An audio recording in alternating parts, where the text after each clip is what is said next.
You know, it's often the smallest, most overlooked details that cause the biggest disasters. Today, we're going to break down the tragic collapse of the MV Abu Bonne's provision crane. It's an incredible story of how one tiny missing safety feature led to a truly catastrophic failure. So let's dive in. All right, so let's set the scene. We're on the bulk carrier MV EAUBONNE, which is docked in the port of Abidjan. The crew is doing something they've probably done 1,000 times before, just offloading garbage from the ship to the quay. It's just another totally routine day at work. And the morning started out completely normal. At 9:45 a.m., the first bag of garbage, we're talking about 200 kilograms, was offloaded, no problem. Then the second, and then the third. Everything was going smoothly. But at 10:40, as the crew started the fourth lift, that perfect routine was just shattered. In a flash, the entire 5.2-ton crane just rips away from its track and comes crashing down to the deck below.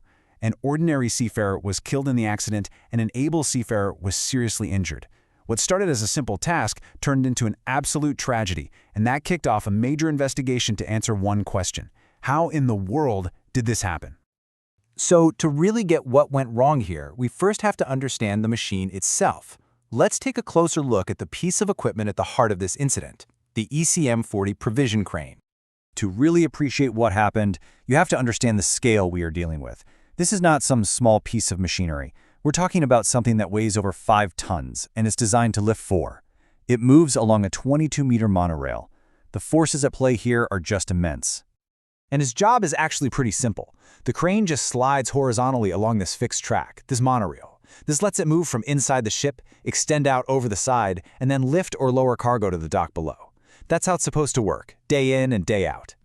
Which brings us to the million-dollar question, right? What could possibly cause a machine this massive, operating well within its safe limits, to just fall off its track? As it turns out, the answer was buried in the wreckage. So investigators began this incredibly meticulous examination of the fallen crane. They were looking for that one single point of failure that triggered the whole collapse, and pretty quickly the first clues started to pop up. So, at first, all the usual suspects seemed okay. The limit switches that are supposed to cut power to the motor, they were working just fine. The rollers that it moves on, totally intact. But then they saw something. The stoppers on the forward side of the crane's moving part were fine, but the stoppers on the aft side, they were completely sheared off. And that was the first huge clue. And this is where the investigation took an absolutely stunning turn.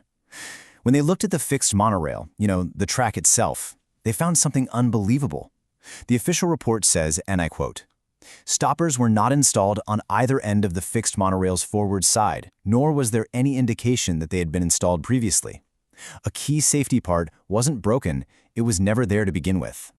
And this slide just lays it all out, plain as day.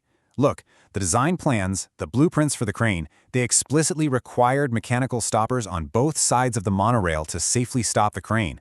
But the way the ship was actually built, they only installed stoppers on one side. This crane was operating with a hidden, fatal flaw from the very first day it was put into service. So how did this one missing part create such a devastating domino effect? Well, this wasn't just a single failure. This was a chain reaction that had been slowly, quietly building for years. Let's walk through this step by step.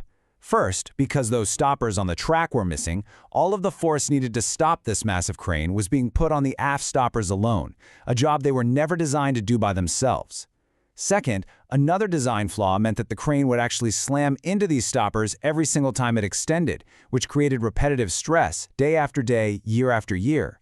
Then, on June 25th, those weekend stoppers just couldn't take it anymore. They sheared right off. With nothing left to stop it, the crane just kept going, ran right off the end of its track, and fell. And I really want to make this crystal clear. This was not a case of the crew overloading the crane. Not even close. The load they were lifting at the time was only 200 kilograms. That is just 5% of its 4-ton safe working load. This was a catastrophic structural failure, plain and simple, not an operational mistake. So the investigation uncovered these fatal flaws, but the story doesn't just end there. The findings from this tragedy led to a whole series of critical safety improvements to make sure that this kind of thing would never, ever happen again. So what did they do? Well, right away the company sent out fleet-wide alerts to inspect all similar cranes. The crane's design itself was changed, adding stronger stoppers and extra limit switches. And here's the crucial part. They adjusted those switches to stop the motor before the crane even has a chance to hit the stoppers, which gets rid of that repetitive stress problem. The crane was also added to the official annual inspection list, guaranteeing it would never be overlooked again. You know, the collapse of the EAUBONNE's crane is just such a sobering reminder that our safety, every single day, often depends on these small, unseen components that are just working exactly as they're supposed to.